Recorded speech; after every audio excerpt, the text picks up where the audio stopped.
ತುಂಬಾ ದಿವಸದಿಂದ ಬ್ಲಾಗಿಂಗ್ ಮಾಡಿಲ್ಲ. ತುಂಬಾ ದಿನ ಆದ್ಮೇಲೆ ಬ್ಲಾಗಿಂಗ್ ಮಾಡ್ತೇನೆ. ತುಂಬಾ ಕಾಮೆಂಟ್ಸ್ ಇತ್ತು ಅಣ್ಣ ಬ್ಲಾಗಿಂಗ್ ಮಾಡಿ ಅಂತ. ಆಚೆ ಬಂದು ನೋಡಿದ್ರೆ ಕ್ಲೈಮೇಟ್ ಎಲ್ಲ ಫುಲ್ ಕೋಲ್ಡ್ ಇತ್ತು. ಈ ಮಂತ್ ಅಂತೂ ಒಂದು ತುಂಬಾ ಚಳಿ ಐತೆ ನಮ್ಮ ಕೋಲಾರ ಡಿಸ್ಟಿಕ್ ಅಲ್ಲೇ. ಬಂದು ಅಂಗಡಿ ಓಪನ್ ಮಾಡೋಣ ಅಂತ ಬಂದು ನೋಡಿದ್ರೆ ಔಟ್ ಸೈಡ್ ಯಾರೋ ಕಾರ್ ಇಟ್ಟಿದ್ರು. ಕಾರ್ ಎತ್ತಾರಂತ ನಾನೆಲ್ಲ ಅಂಗಡಿ ಎಲ್ಲ ಓಪನ್ ಮಾಡಿಬಿಟ್ವಿ. ನಾನು ಅಂಗಡಿಯಲ್ಲಿ ಒಬ್ಬನೇ ಹೇಳ್ತೀನಿ, ನಾನೇ ಎಲ್ಲ ಕ್ಲೀನ್ ಮಾಡಬೇಕು. ಎಲ್ಲ ಮಾಡಲೇಬೇಕಲ್ಲ ಬ್ರದರ್. ಆಮೇಲೆ ಜರ್ಕಿನ್ ಎಲ್ಲ ಫುಲ್ ಟೈಟ್ ಇತ್ತು. ಅದು ಬಿಸಾಕ್ಬಿಟ್ಟು ಅಂಗಡಿ ಎಲ್ಲ ಐಟಮ್ಸ್ ಎಲ್ಲ ಔಟ್ಸೈಡ್ ಇಡಬೇಕಾಗುತ್ತಲ್ಲ, ಐಟಮ್ ಎಲ್ಲ ಔಟ್ಸೈಡ್ ಇಟ್ಟೆ. ಮತ್ತೆ ಬಂದು ಅಂಗಡಿ ಎಲ್ಲ ತುಂಬ ಗಲೀಜಿರತ್ತೆ. ನಮ್ಮ ಅಂಗಡಿ ರೋಡ್ ಸೈಡ್ ಅಲ್ಲ, ತುಂಬ ಗಲೀಜಿರತ್ತೆ, ತುಂಬ ಧೂಳಿರತ್ತೆ. ಅದೆಲ್ಲ ಕ್ಲೀನ್ ಮಾಡಿಬಿಟ್ಟು ತುಂಬ ಧೂಳಿರತ್ತೆ, ಅದೆಲ್ಲ ಸೈಡಲ್ಲೆಲ್ಲ ಹೊಡೆದು ಜಟಕ್ನಿಯಲ್ಲಿ ಹೊಡೆದು ತುಂಬ ಕ್ಲೀನ್ ಮಾಡಿಕೊಂಡು ಮತ್ತೆ ನೋಡಿದ್ರೆ ಬತ್ತಿ ಇರಲಿಲ್ಲ ಅಂಗಡಿಯಲ್ಲಿ. ಏನು ಮಾಡೋಣ ಅಂತ ಬತ್ತಿ ರೂಮ್ ಫ್ರೆಶ್ನರ್ ಇತ್ತು, ರೂಮ್ ಫ್ರೆಶ್ನರ್ ಹೊಡೆದ್ಬಿಟ್ಟು ಘಮ ಘಮ ಅಂತ ಸ್ಮೆಲ್ ಬರ್ತಾ ಇತ್ತು.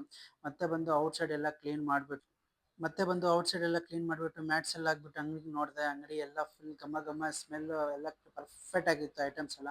ಸ್ವಲ್ಪದಲ್ಲಿ ಒಂದು ಕಸ್ಟಮರ್ ಬಂದು, ಆ ಅಣ್ಣಗೆ ಒಂದು ಚಪ್ಪಲಿ ಬೇಕಾಗಿತ್ತು, ಅದೊಂದು ಚಪ್ಪಲಿ ಕೊಟ್ಟೆ. ಆಮೇಲೆ ಇನ್ನೊಬ್ರು ಬಂದು ಅವ್ರಿಗೊಂದು 2 ಜೊತೆ ಚಪ್ಪಲಿ, ಒಂದು ಜೊತೆ ಶೂ, ಒಂದು ಸೆಂಟ್ ಕೊಟ್ಬಿಟ್ಟೆ. ಅವ್ರು ನಮ್ಮದು ಹಳೆ ಕಸ್ಟಮರ್ಸ್. ನಮ್ಮ ಸಾಹಿಲ್ ಡೈರೆಕ್ಟ್ ಅವ್ನು ನೋಡ್ತಾ ಇದ್ದ ಸಾಯಂಕಾಲ ಏನು ವಿಡಿಯೋ ಮಾಡೋಣ ಅಂತ ಥಿಂಕ್ ಮಾಡ್ತಾ ಇದ್ದ. ಮತ್ತೆ ಅದರಲ್ಲಿ ಸ್ವಲ್ಪದಲ್ಲಿ ಕಸ್ಟಮರ್ ಬಂದರು.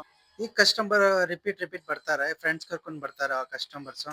ಸಾಯಂಕಾಲ ಟೈಮ್ ಆಗಿದೆ ಅಂತ ಅಂಗಡಿ ಎಲ್ಲ ಕ್ಲೋಸ್ ಮಾಡೋಣ ಅಂತ ಪ್ಲಾನ್ ಮಾಡ್ತಾ ಇದ್ದೆ. ಕ್ಲೋಸ್ ಮಾಡಿಬಿಟ್ಟು ಮತ್ತೆ ಒಂದು ಪ್ಲಾನ್ ಮಾಡಿದ್ದೇನೆ. ನಮ್ಮ ಬ್ಲಾಗ್ ನೋಡೋರಿಗೆ 2 ಮೆಂಬರ್ಸ್ಗೆ ಒಂದು ಜೊತೆ ಶೂ ಕೊಡೋಣ ಅಂತ ಪ್ಲಾನ್ ಮಾಡಿದ್ದೆ. ನಮ್ಮ ಬ್ಲಾಗ್ ನೋಡೋರು ಸೈಜ್ ಎಷ್ಟು ಸೈಜ್ ಅಂತ ಕಾಮೆಂಟ್ ಮಾಡಬೇಡಿ. ಅವರಿಗೆ ಟೂ ಮೆಂಬರ್ಸ್ಗೆ ಒಂದೊಂದು ಜೊತೆ ಶೂ ಕೊಡೋಣ ಅಂತ ಪ್ಲಾನ್ ಮಾಡಿದ್ದೇನೆ.